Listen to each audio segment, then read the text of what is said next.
My life as a teenage robot. I'm surprised I haven't covered it earlier.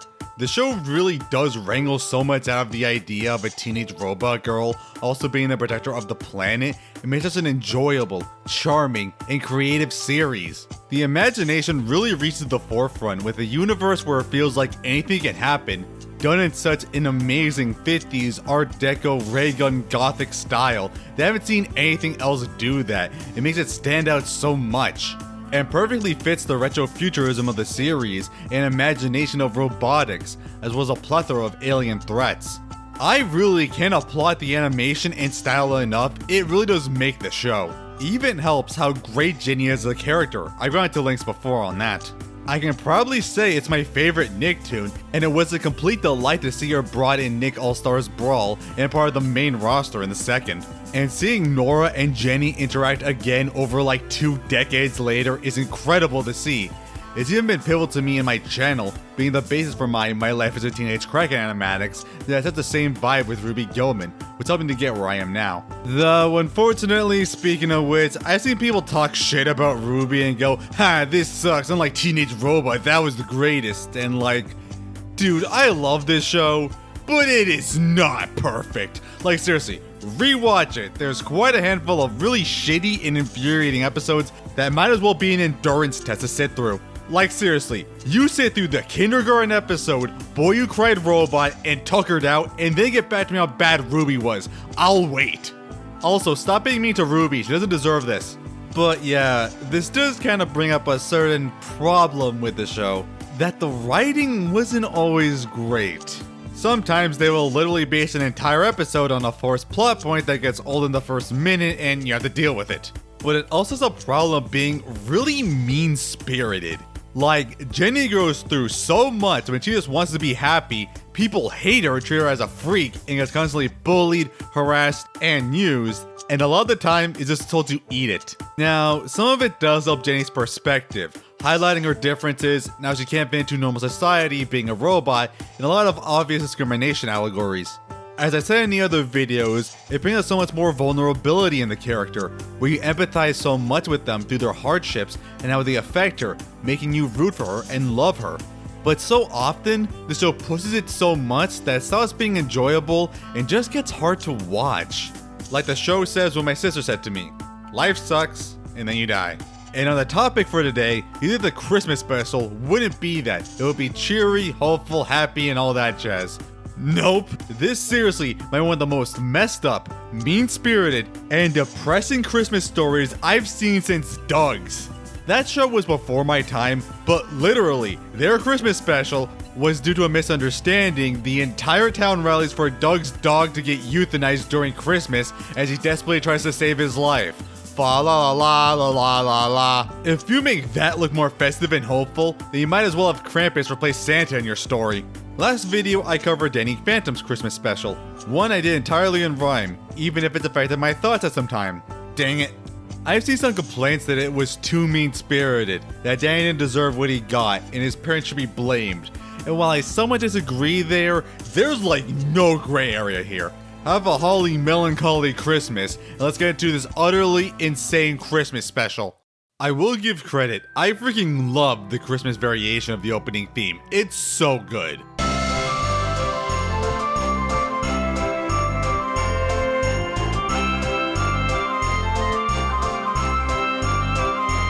It's Christmas night in Tremerton, as I love the muted palette change. This show has such great uses of color and constantly changes it up for sequences. It's so mesmerizing, the color combinations. Now it adds so much atmosphere and feeling to a scene, I can't get enough of it.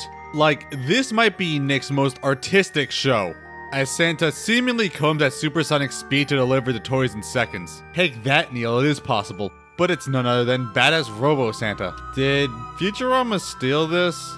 But it's not actually Robot Santa, but Jenny, what do you know? I do love how Jenny can do literally anything and have all sorts of functionalities and morphs with her. They play a lot with it and it's so enjoyable. Makes me wonder how they rationalize it.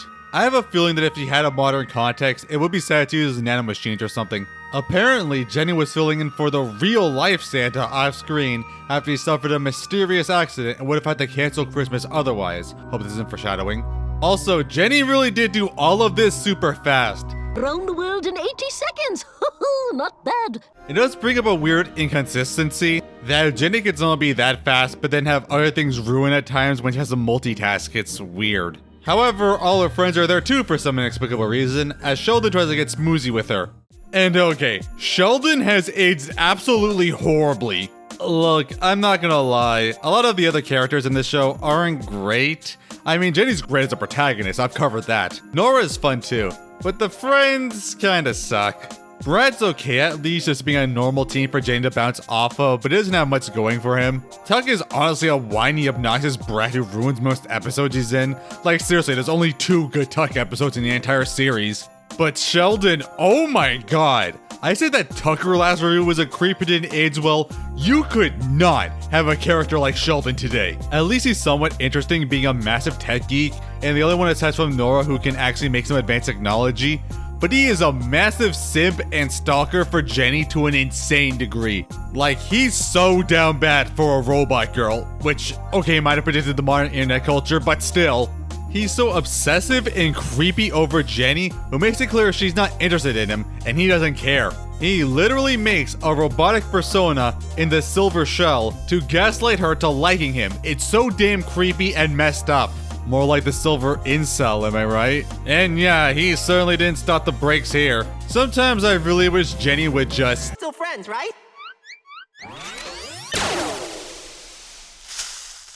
Hey, Jenny doesn't have to follow the laws of robotics, it can happen. But aside from that, to celebrate, Santa invites them all for a glorious Christmas feast, even with a song. We're spending Christmas with Santa, we've never felt so gay. Whoa, can you say that in a kid's show back then? I mean, I know the definition, but the modern connotation must take prevalence, especially back then. But yeah, with the festive song and glorious feast to everyone, they celebrate having safe Christmas the night before. And that was my life as a teenage robot's Christmas special. It might have been really short, but still enjoyable for the most part. So until the next review, see you later. But I am the robot. You are the robot. You are the robot. Okay, yeah, but come on, they literally opened exactly like they ended an entirely different Christmas special, like they saved Santa from a crisis, saved Christmas, and celebrate. Where do you go from here? They even lampshade it like there was some off-screen special we never got to see. I gotta hand it to you, Jen. I thought you were nuts trying to sit in for Santa, but you really pulled it off. I never doubted her for a second. You know, I actually kind of appreciate it. Like, so many Christmas specials are Santa's in trouble and the cartoon characters gotta save the holiday. I love how they did all of that off-screen before doing something different. Like, I want to see a show commit to that, to have the characters see Santa in trouble and be like, we've got to go to save Christmas! And one quick montage, they do it, and then go back home and have a much more unique Christmas story after. But they go to the Tremerton Mall after to take advantage of the sales. Actually, I wonder what Jenny would even buy. It's not like she needs anything. Maybe she can finally get a musique. Oh wait, that was later on. But Tug wants to get toys, looking at the mall of customers, but then meets this lost Addams Family member. They're Todd Sweeney, a name that's pretty on the nose yet weirdly disconnected. Like, I guess both are creepy, but they have nothing in common. Unless, what, did his family make a fortune off of selling human meat pies? Kinda wonder how they got away with it. Yeah, if you can't tell by the design, they're bad news and are creepy, which would have been effective if he had the same voice as Chester from the Fairly OddParents. What's the use? I never get what I want for Christmas, so why should the day after be any different? Yeah, I'd get on my parents' nerves too if I had them bound, gagged, and stuffed in a bowling ball bag! Hearing that he didn't get what he wanted this Christmas, Jenny blames herself that she must have made a mistake in her delivery. She acknowledged she checked the naughty and nice list, which is seriously a problem for later on in the episode if she did. And after helping Tuck to the toys by ironically being the rudest person in the store, she asks Todd if he wants anything, which apparently means her. Her friends are really off-put by it, but Jenny explains that if she did mess up his Christmas, then the least she can do is play with him for the day. Man, I love her so much. She's so sweet and adorable. How can people in this town hate her? Brad is pretty unsure though, and remember this! However, it's soon seen that Todd is much richer than Jenny thought. What, did the student tie not give it away? Dude looks like the living embodiment of the poor Victorian child meme. Then to their lavish and creepy mansion and a very flattering portrait. I'm really not kidding about the comparison. And Jenny sits in a suspiciously Vexus colored couch. I would like to think that she was involved here, but nah, that might actually be interesting. Jenny thinks that Todd's miserable since he's all alone in this big house as he slaps something on her, calling her his slave, which she thinks is cute. Personally, referring to you as a slave will be a pretty big red flag in my book, but you do you, Jenny girl. However, she sees he's gotten a ton of gifts and toys and is wondering why he said what he did at the mall. But he said he never gets what he wants. Now they never got anything. Love? No. Weapons. As Todd reveals his true colors and intentions and knocks Jenny out with the scientist about to perform on her. Conceptually, quite terrifying if you get rid of the whole robot thing. As sometime later, Jenny reboots and then makes a mad and treacherous dash out the mansion, avoiding barricades and psychopathic scientists, only to barely make an escape out the chimney. Todd, though, is not afraid, knowing that she'll be back eventually. But everyone's weirdly ready for Christmas again, and even weirder, are completely and utterly terrified of her when she just wants to get some answers. Even seeing Tuck, she's relieved to see a familiar face, as he just screams at her and runs away. So, yeah, something really is off about this, and it's actually pretty unsettling, from the unseen horrors in the manor to her near escape to the mystery of what's going on. It's actually legitimately unnerving. You have to remind yourself, oh yeah, this is a Christmas special.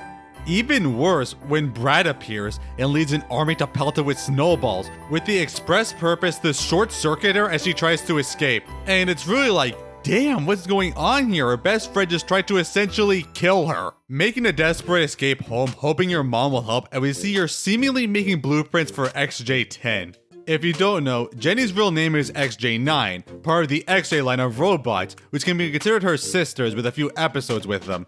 Each one being upgraded and evolved into the current Jenny as the perfect defender of Earth. So XJ10's existence has always been this hypothetical in the show, and this is the closest we get to actually seeing it, and it's interesting. 8 XJs 1, 2, 3, 4, 5, 6, 7, 8, 10, 9. And good night, XJ10. What? Kidding, just kidding. Well, if it wasn't in the context that Nora is literally trying to replace Jenny, which is incredibly messed up. Nora is also terrified, but tries to hide it as Jenny tries to ask what's been going on around here. Okay, knowing what we'll know later, I don't know why Nora didn't see Jenny perfectly reasonable here and actually at least ask her somewhat what happened. That's the least of the characterization concerns.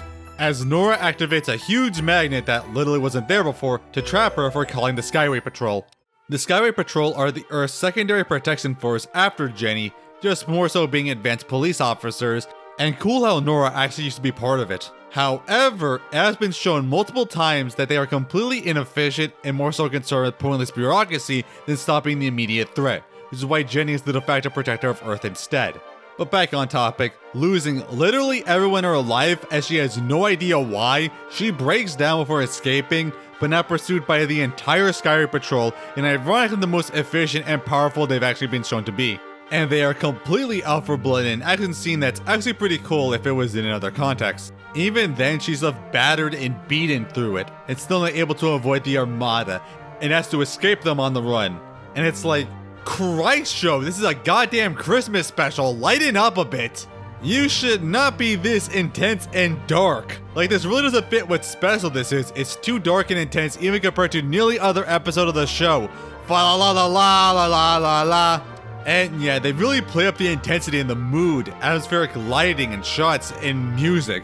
It reminds me a lot of that Batman movie where Bruce is left unmasked as to desperately escape the Gotham police before he's found. Like, really look.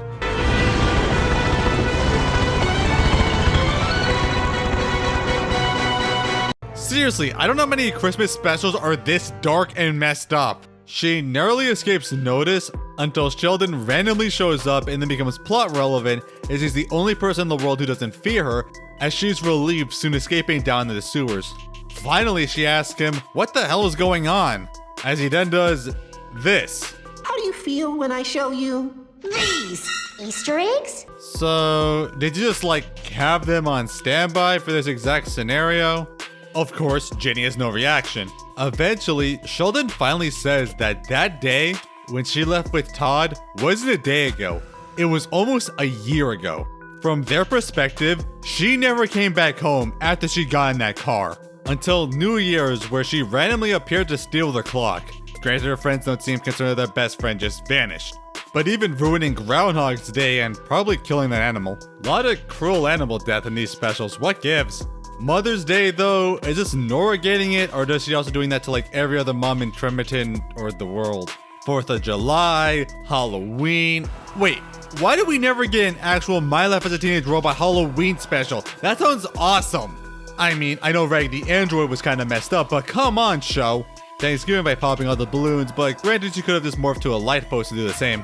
But this is pretty funny out of context. Jenny has absolutely no idea that this has happened, and it's clear Todd Sweeney mind-controlled her to act as his weapon against the holidays, as Jenny's mortified, as Sheldon's genre savvy enough to know the truth. I knew it! I knew it was either mind control or an evil twin. Jenny wants to clear her name, but Sheldon says he can't, being public enemy number 1. God, Tremerton must really love their holidays. Is it just me as a jaded adult, but have the holidays lost like all their luster? Like, I'm not crying at the 4th of July gets cancelled one year. It's really just a normal day when a really annoying and loud night. As she does probably the worst decision she can make and confronts Todd about it. At least he saved the groundhog though. I'm part squirrel. She asks why he wants to destroy the holidays, as he says that they're not cheery for him, as apparently his parents left on vacation to Bermuda for like 9 years from the looks of it, and that they retired.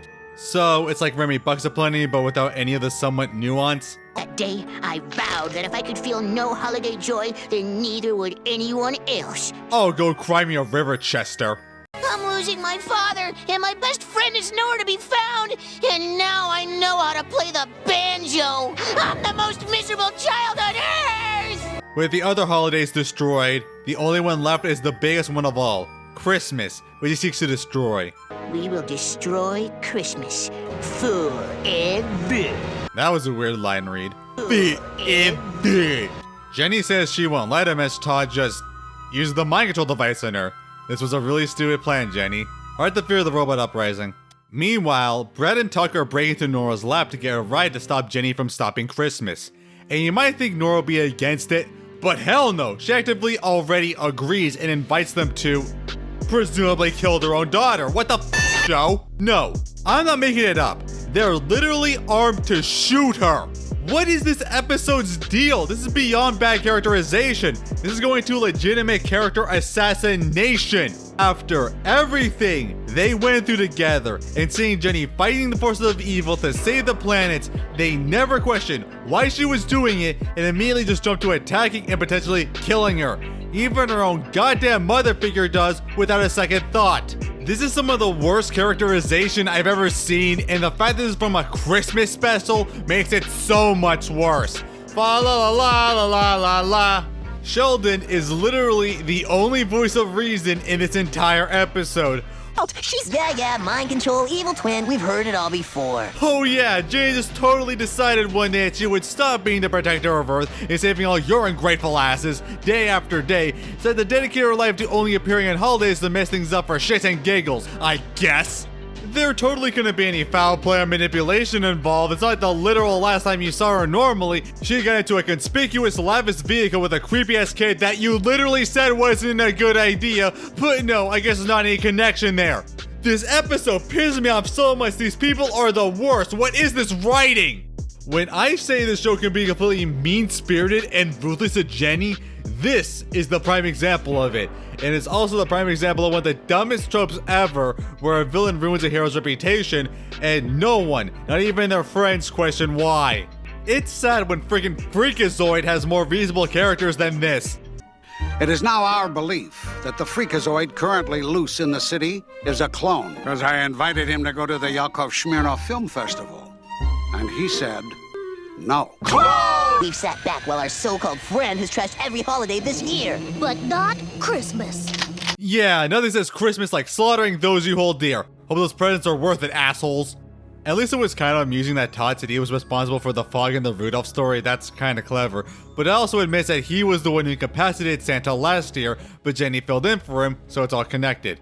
Wait, why was he in the mall anyway? It's not like he knew Jenny was gonna be there. But yeah, from his wording, he's not gonna stop Santa this year, but seemingly is going to flat out kill him so there can't be a Christmas again. I mean, let's not forget, and Jenny is his literal vehicle to do it. So yes, Above literally everything else in this episode, Jenny is mind controlled now to kill Santa. This legitimately might be the most messed up Christmas special that isn't a straight up horror. What is this episode's deal? Like, it just feels so genuinely wrong and how much Jenny is violated here, and it might be the most the show has pushed Jenny to downright torture, even more than that stupid Tuck episode that was literally just Jenny torture. It goes beyond just episode drama and crosses the line to being legitimately emotionally disturbing. But looks like Santa somehow had defenses in place. I guess he got prepared with how many other holidays got ruined, as it is flat out war with the elves and Santa's forces also out for the kill, as Todd controls Jenny to be on the attack, as she's basically an unstoppable juggernaut, annihilating the elves, and there's probably some casualties in there. Thank goodness we have elf insurance. Now going to Santa's place with a green coloration. I feel red would have been more appropriate, honestly, but what do I know? Who turned you against me? Heat miser. Wait, so is Rankin Bash canon to My Life as a Teenage Robot? I mean, I guess Rudolph was, and Jenny referenced Frosty. Happy birthday, Jenny! Crap, maybe it is. This is one crossover I never expected. Santa also thinks that Jenny went rogue, though he should be the one person who actually should know the truth, since, you know, he knows if you've been bad or good. He of all people should know the truth. But everyone in this special is a moron, so why should I expect any different? But Santa's surprisingly more of a fighter than you'd think, as she goes with legitimate weaponry while he has Christmas cookies. Yeah, points for staying on theme at least. He can even go toe-to-toe with Jenny on melee. That's actually quite a feat, all things considered. I never thought that Jenny fighting Santa in a death match would be a thing, but here we are. But Jenny, of course, is able to get the upper hand, as Todd Sweeney can't help but to monologue in his victory, and he's starting to turn from Chester to Eric Cartman. Gaze upon the true face of the boy who destroyed Christmas. And you will respect my authority! You always receive plenty of toys. Why do you want to ruin Christmas? How the flying hell does this kid get toys? There's no way he's on the nice list when he has his entire holiday vendetta and is actively trying to sabotage Christmas multiple times. This kid's a goddamn psychopath, and I have no idea why you have never acknowledged it. I know he's been practically abandoned by his parents, but I think an attempted murder gets rid of any goodwill. And so sends Jenny for the final attack, cackling maniacally for Jenny to pick him up and spank him. Well, not so much spanking, but just patting. So yeah, what a twist. It turns out that Jenny never actually was controlled to attack Santa, as Sheldon disabled the mind control device so she couldn't be hijacked again when she went to Todd. So, hey, what do you know? A clever plan. It's the first smart thing to happen all episode. And she needed Todd to admit to Santa that he was behind all of this to free her name. I don't know how that would extend to like the entire world or clear the bounty in her head, unless Santa is just like the ultimate authority in this universe. And wouldn't be the first time in Nicktoon. Even our president man has given up his power, making room for Santa. It's all yours, Santa. The human douchebags arrive soon after, as they cheer for her victory despite trying to kill her not a second before. God, you're all horrible pricks and I hate you. Good. We never lost faith in you, Jenny. Is that a Robot Herder 5000? You really are the worst character in this entire show. I'm so happy I can take your name off the naughty list. Unfortunately, I'll have to add yours, studs. What took you so long? Like, seriously, this has to be the most negligent and unobservant Santa in the universe. However, in the fight, all of Tremerton's gifts got destroyed, cause I guess Santa keeps every city's presents in a pile in his living room. However, Jenny gets the idea to have Todd give away his surplus gifts to the town and potentially teach them the true meaning of Christmas. So, we're just going to ignore the attempted murder? Look, Scrooge didn't try to kill Bob Cratchit. It kinda makes the redemption seem insufficient. Also, random Charlie Brown cameo sounds like a Tomodachi-like character. Merry Christmas! Oh boy, a bottle of hair tonic. But Todd is perplexed that people are happy giving and not receiving. Did we just walk into an entirely different Christmas special in the last minute? Oh well, at least this one finally feels like an actual Christmas special and not a horror story somewhat during it. Todd hands a toy to Oliver Twist here, and then suddenly, instantly becomes good and loves Christmas. Seriously special? After all of this? This was not the problem. But to highlight it, this year, of all years, his parents finally come back as he's astounded and thought they retired. We said we were tired and needed a longer vacation. You took like a 9-year vacation away from your son and never visited once? Move over, Turners, we have the new worst set of parents in Nick history. At least Remy's parents were freaking around.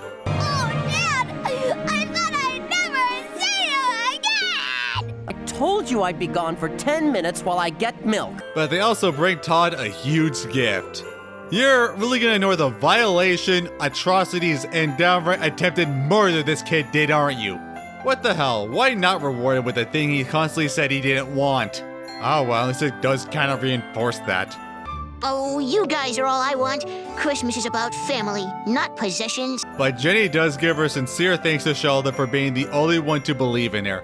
And for Christmas, gives him a kiss like he's always wanted, with an appropriate reaction. I mean, I guess it's fitting, might as well reward the only character with common sense in this episode.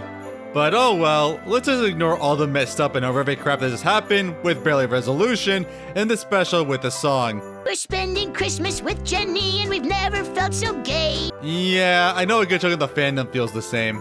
So with the reprise of the opening song and a fourth wall break from Tuck, The turkey's car. Who you guys sing it to? this special finally comes to an end. Yeah, so if it wasn't obvious, I don't think this is a good episode or Christmas special. Like, it almost makes me want to apologize to the Danny Phantom Christmas special. Like, a lot of people I've seen didn't like how mean-spirited it was to Danny, how the parents got away with it. But compared to this, it's practically a greeting card. Also, just saying, these two totally should have had a crossover together. Their roles work so well with each other. Come on, screw the Jimmy Timmy one. Give me the Danny Jenny Power Hour. Danny Phantom, Teenage Robot. 1 solid hour of intense action. Friday nights at 8. A lot of Nicktoon protagonists have similar names. Never noticed that before.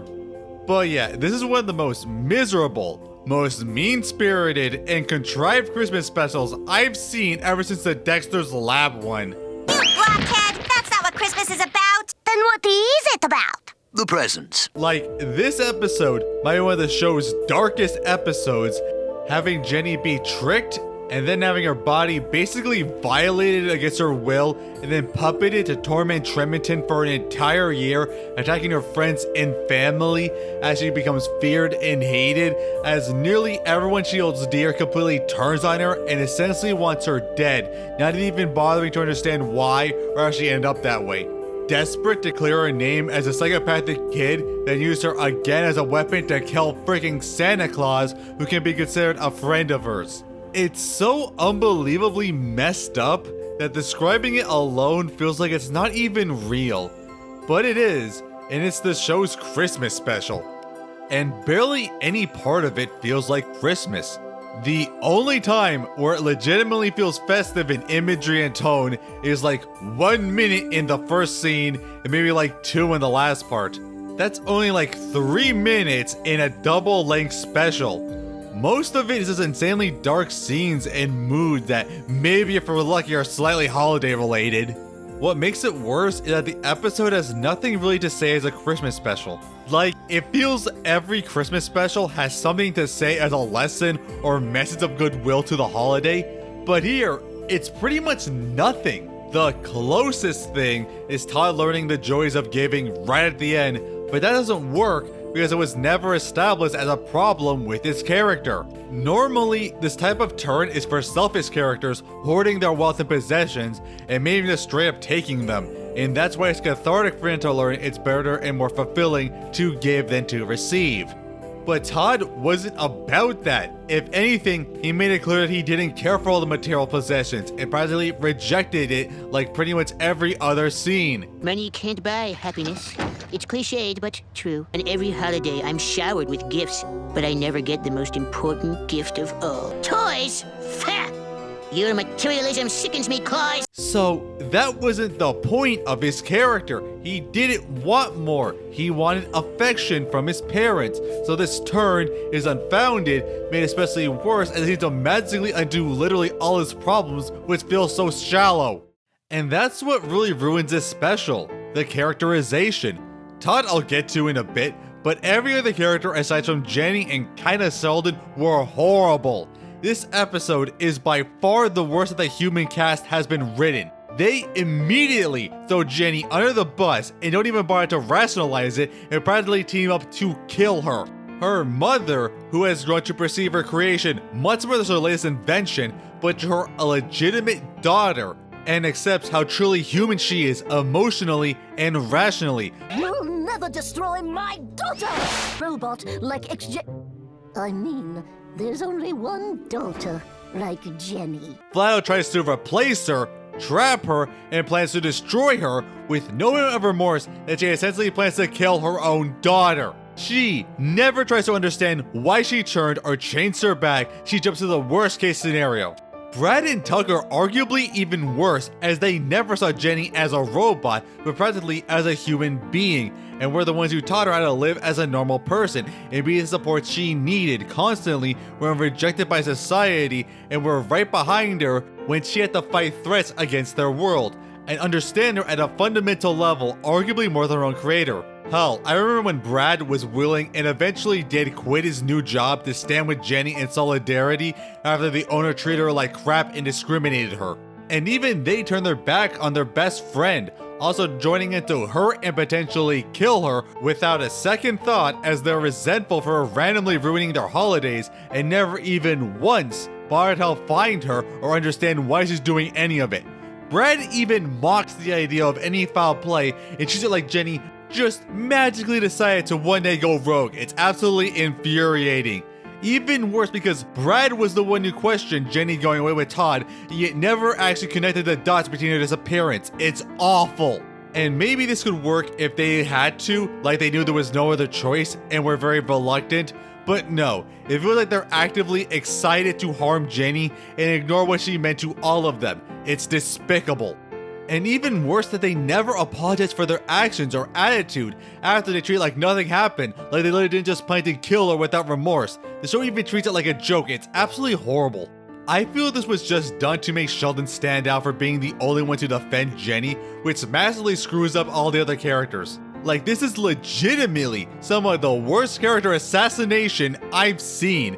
I expect this from the people of Tremerton who already fear and don't like her, but to see her closest friends join in and even lead them to assault her is horrific. Even Sheldon, I feel, only defends Jenny because again he's just a massive simp for her.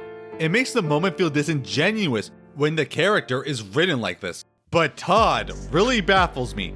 This kid is a complete psychopath. Sure, his parents practically abandoned him, but he instead used all his resources and time to sabotage the holidays out of complete spite and ruin Christmas year after year, going to legitimate bodily harm as seen in the last holiday, actively wanting weapons to destroy the holidays.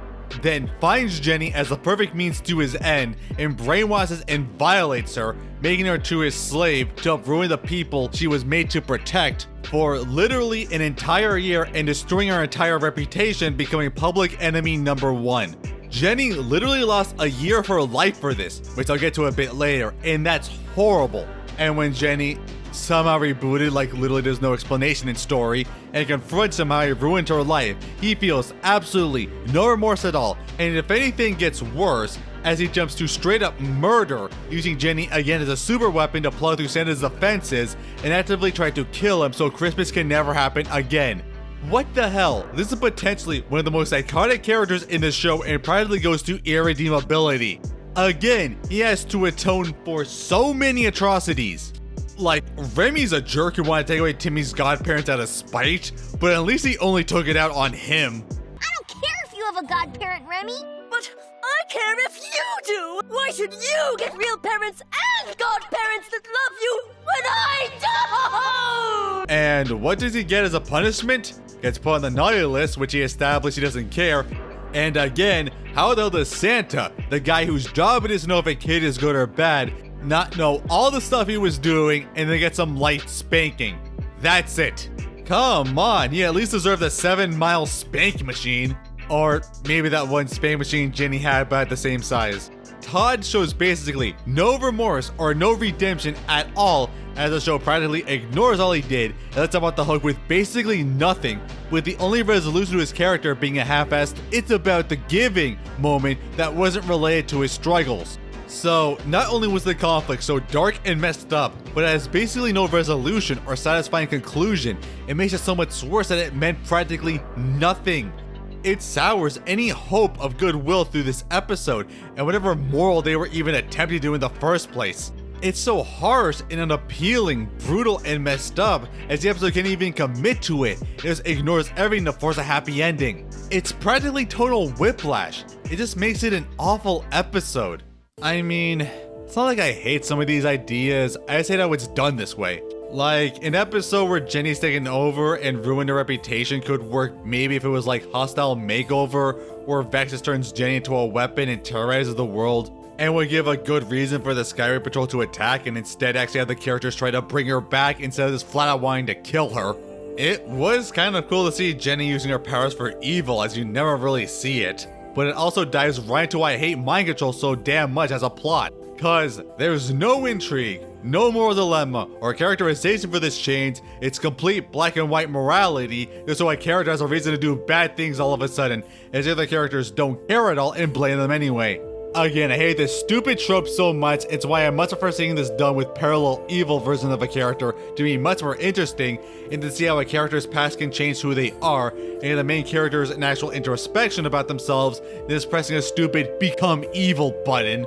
It sucks because you can do so much with the My Life as a Teenage Robot Christmas special, but it seems they picked the worst execution to do it with. Hell, I think maybe the teased off-screen Christmas plot in the beginning would have been better. Rob Renzetti has said that this episode isn't canon, since as Jenny was gone for an entire year, the cluster would have attacked and taken over, which, yeah, is a massive plot hole in the show, since the world went a year without Jenny protecting it. I'm glad this episode isn't canon then, but I find it so much more canon breaking how awful everyone is in this special, like Nora, Brett, and Tuck, and can't buy they'd actually do this stuff. And also that this would effectively be a year time skip that would have so many ramifications on the timeline of the characters. That's just a mess that the episode could have avoided. This episode isn't worth keeping around. It sucks how this episode falls so hard into the show's mean-spirited trap, because I know the show can do better. There's so many episodes that are really well done, emotional, clever, creative, and ambitious. It sucks, but I can still say I love the show regardless, and it is great even beyond this. I kind of feel bad that my first video on this show is just a negative one to this Christmas special, because again, I love this show, and I would love to cover it more in depth one day, or at least talk about my favorite episode in it. And not to go into probably one of the worst animated Christmas episodes. If only there was some kind of glorious special that exemplifies the Christmas spirit as a pinnacle of Christmas episodes. But we'll see. Welp, I guess this episode does show one thing at least. For as bad as your holiday season might be glad you didn't have it as bad as Jenny's. Thanks for watching, and see you next time. There's nothing that beats Christmas with good old SJ9. Feel evil, haunted, controlled, possessed, and everything I'm doing is illegal. I know, call it a Christmas upheaval. Press charges on my alter ego. I do not sing along to your stupid song. Silent night, take a hike, jingle bells, go to hell. Out on the street as I'm losing my funk, my cool, my flow, my ho ho ho. But we can't let you steal the show.